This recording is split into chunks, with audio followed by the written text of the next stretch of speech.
Hey Reddit, I know how this sounds. I'm the villain here. I get it. But before you judge me completely, I need to explain. Not to excuse, just to give the whole picture.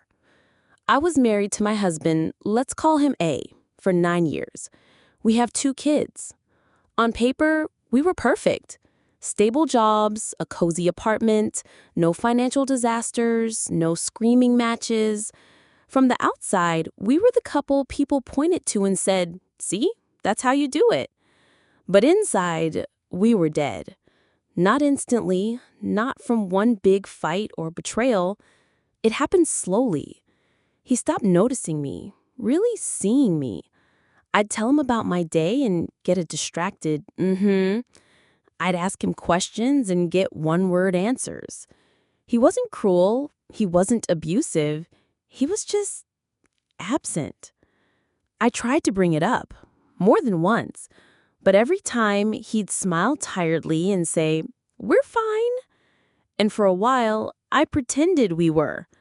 Until one day, I realized I'd gone an entire week without having a real conversation with my own husband. That's the day I stopped talking too.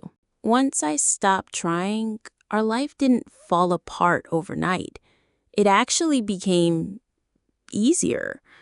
No arguments, no awkward "we need to talk" moments, just routines. We'd get up, get the kids ready, go to work, come home, eat, watch something, sleep. Rinse, repeat. He seemed comfortable. I felt like I was suffocating. I started filling the silence with other things. Longer chats with friends, more time at yoga, weekend trips to see my mom. I laughed more outside our home than inside it. That should have been my wake-up call, but instead it felt like a relief. The worst part? He never asked where I was going or why I was late. Not once. It wasn't trust, it was indifference. By the time I met him, the man I would eventually betray my marriage with, I was already halfway gone. Not because I wanted to be a cheater, but because I was so starved for connection. A simple, "How was your day?" No, really, felt like water in the desert. And once you taste that again, it's hard to go back to drought. It didn't start physical. I need to make that clear. Not because it makes me innocent, it doesn't, but because I didn't wake up one day and decide I'm going to cheat. It started at a coffee shop near my yoga studio. We'd see each other there often. He was usually on his laptop. I was grabbing something before heading home. One day, he made a comment about the book I was reading. We ended up talking for 20 minutes. It felt easy. He remembered details about our conversation the next time we met, asked follow-up questions. It sounds so small, but when you've been invisible for years, it's intoxicating. I told myself it was harmless, that it was just a friend. But then we started texting. Not just casual updates, long, late-night messages about everything. Our dreams, regrets, stupid jokes, even fears we'd never said out loud to anyone else. The first time I lied to A about where I was to stay an extra hour at the cafe with him. I remember walking home in the dark, heart racing, knowing I'd crossed the line I couldn't uncross. And the scary part? I didn't feel guilty. I felt alive. Once the line was crossed, the rest came easier than I'd like to admit. It wasn't some whirlwind affair. It was gradual, calculated. Mornings and evenings, I was the wife and mother everyone expected. Packing lunches, doing laundry, sitting on the couch next to A while we both scrolled through our phones in silence. But in between, I was someone else. He, let's call him N, made me feel seen. He noticed when I changed my hair, when I wore a different perfume, when my mood shifted. A didn't even blink. The scariest part was how normal it started to feel. I could go from dinner with my family to texting N under the table without a second thought. From school drop-offs to stolen coffee dates, from love you at the door to miss you on my phone. I told myself A wouldn't care, that maybe he'd even be relieved if I found someone else to meet the needs he ignored. It was a cruel, selfish justification, but it kept me from facing the truth. I was building a life where he didn't fit anymore, and I didn't know how to stop. It wasn't one big fight or some dramatic discovery. It was a Tuesday night. We were eating dinner, spaghetti, I think, and the kids were telling the story about school. I looked at A, really looked, and realized we hadn't made eye contact all day. When the kids left the table, I tried to start a conversation. Do you ever feel like we're just roommates? I asked. He barely looked up from his plate. We're fine. Why? That was it. No follow-up, no curiosity, just back to eating. Something in me shut down in that moment, not in anger, in certainty. I knew I was done trying to get through to someone who didn't even realize the walls were up. That night, I texted in, told him I couldn't keep living like this. He didn't tell me to leave, but he didn't tell me to stay either. It didn't matter. The decision was already made. I started making small preparations, packing a bag I said was for a weekend with a friend, moving some clothes to my mom's, keeping my important documents in my car. It was only a matter of time before I walked out for good. And deep down, I knew I wasn't coming back. When the day came, it didn't feel dramatic. It felt quiet, like the last scene of a movie where the sound fades before the credits roll. The kids were with my mom for the week. I'd planned it that way so they wouldn't see me leave. I sat at the kitchen table waiting for A to come home. My small suitcase was by the door. Not all my things, just enough to get by for a while. When he walked in, he looked surprised to see me sitting there without the TV on. I told him, I need a break. He said, a break from what? I said, from all of this. From us. He kept asking if something happened, if we were fighting. I told him no, because technically nothing had happened. Not in a way he'd understand. I didn't tell him about N. Not yet. It felt pointless to confess when the deeper truth was that we'd been losing each other for years. I walked out. He didn't yell. He didn't cry. He just watched me. Go. And that hurt more than if he'd begged me to stay. Because in that moment, I realized he wasn't losing me. He had already lost me a long time ago. The first week after I left felt strange. I stayed at my friend's apartment, small, cluttered, nothing like home. But it was mine for now, and it was quiet in a way that didn't ache. I saw Anne more often, but we didn't suddenly become some fairy tale couple. It was complicated. I was still a wife on paper, still a mom full-time in my heart, but living in this limbo where I wasn't sure what came next. Part of me expected A to call, to demand answers, to fight for me.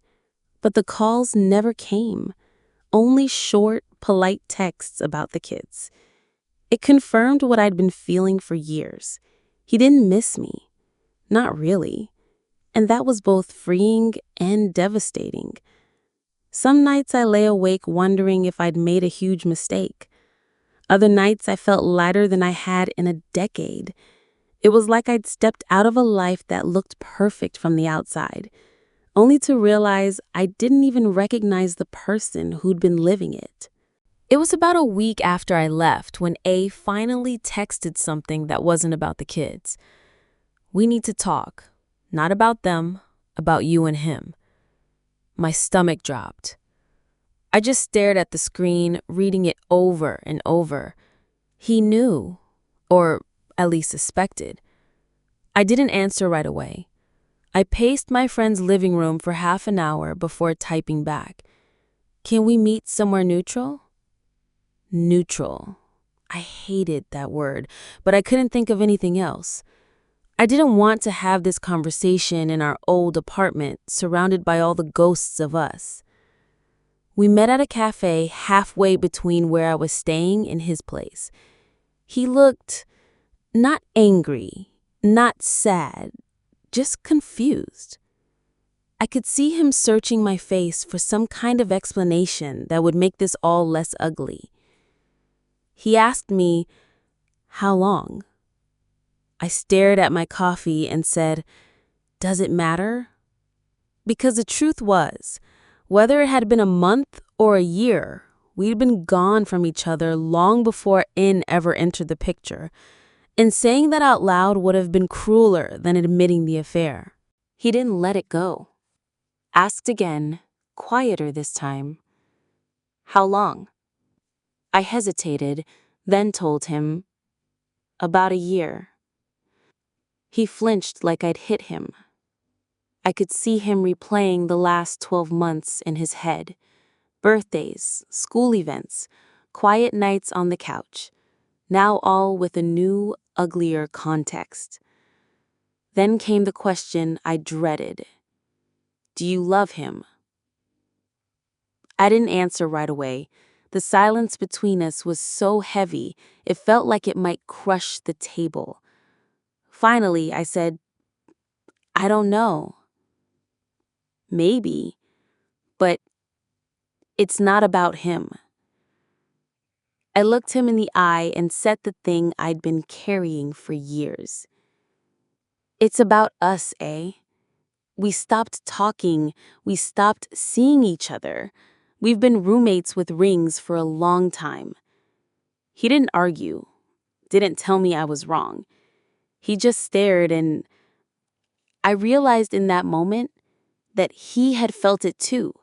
He just never had the courage to admit it. After I said it, neither of us spoke for a while. The cafe noise carried on around us, clinking cups, laughter, background music. But between us, it was just silence. Not the everyday silence we'd lived in for years. This was heavier, final. He didn't yell. He didn't ask me to come back. Part of me wanted him to, just so I'd know there was still something worth saving, but he didn't. And that hurt more than the confrontation itself. We paid separately. Walked out together, but in different directions. I remember thinking how strange it was that we didn't even hug goodbye. After 9 years of marriage, we just left. That night, I lay awake at my friend's place, replaying every word. I wasn't proud of myself, but I also didn't regret telling him the truth. Because the truth was, the affair wasn't the real ending. It was just the last chapter of a story we'd stopped writing a long time ago. After that cafe meeting, our communication shifted into something strictly functional. Texts about the kids, pick-up and drop-off times, school events. We were polite, painfully polite, like two coworkers assigned to the same project who barely speak outside the essentials. When I dropped the kids off at his place, I'd linger for a moment, half hoping he'd ask how I was. He never did. And honestly, I wouldn't have known how to answer. The kids adjusted faster than I expected. They didn't ask many questions at first, but I could tell they felt the difference. Our daughter asked one night, "Do you still love Daddy?" I froze. Then I told her, I'll always care about him, just in a different way. It felt like a half-truth, but maybe that's all an 8-year-old can handle. I could see A was trying to be present for them in ways he hadn't been before. That was good for them. But part of me wondered if it was too little, too late. Or if maybe he'd just never been that man for me. When I first left, I thought being with N would fill the hole I'd been living with for years. And at first, it did. Or at least it felt like it. The attention, the curiosity, the way he made me feel visible again. It was intoxicating. But over time, I started to see cracks.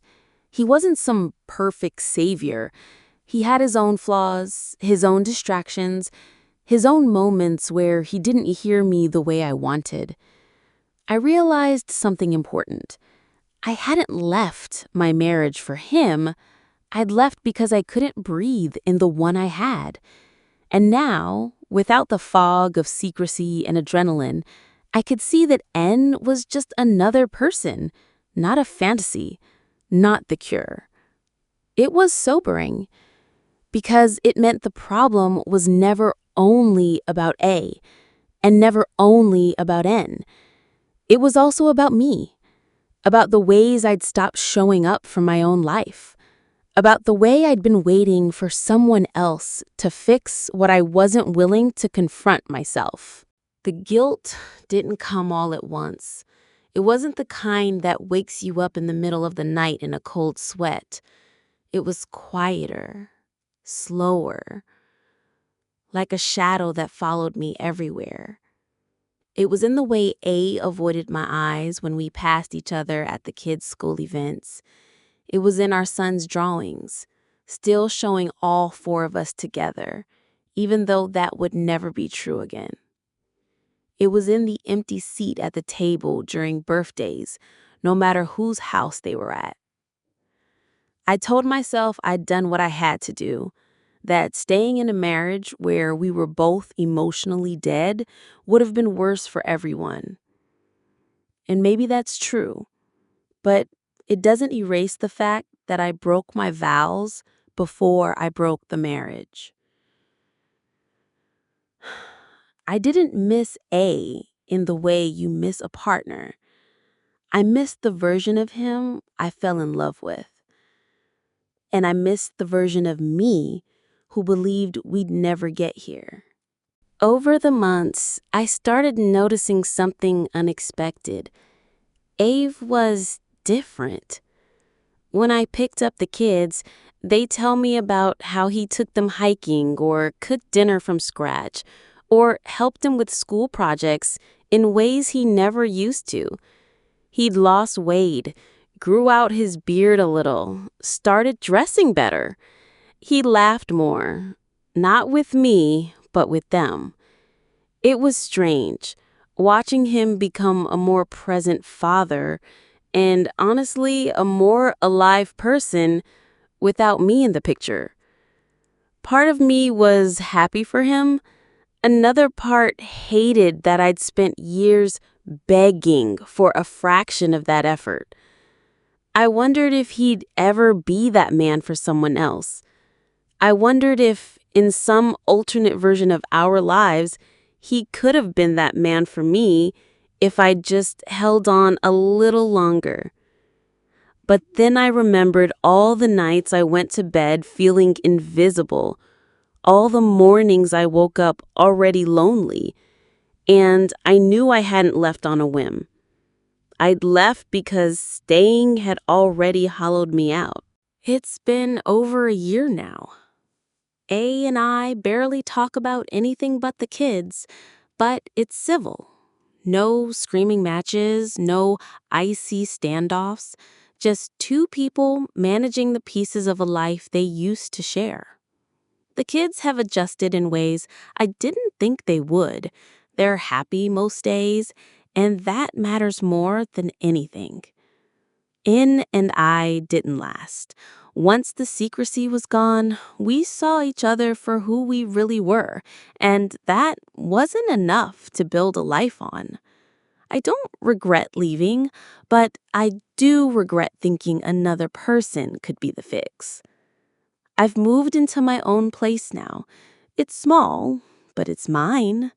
Some nights are lonely, but they're not the same kind of lonely I felt in my marriage.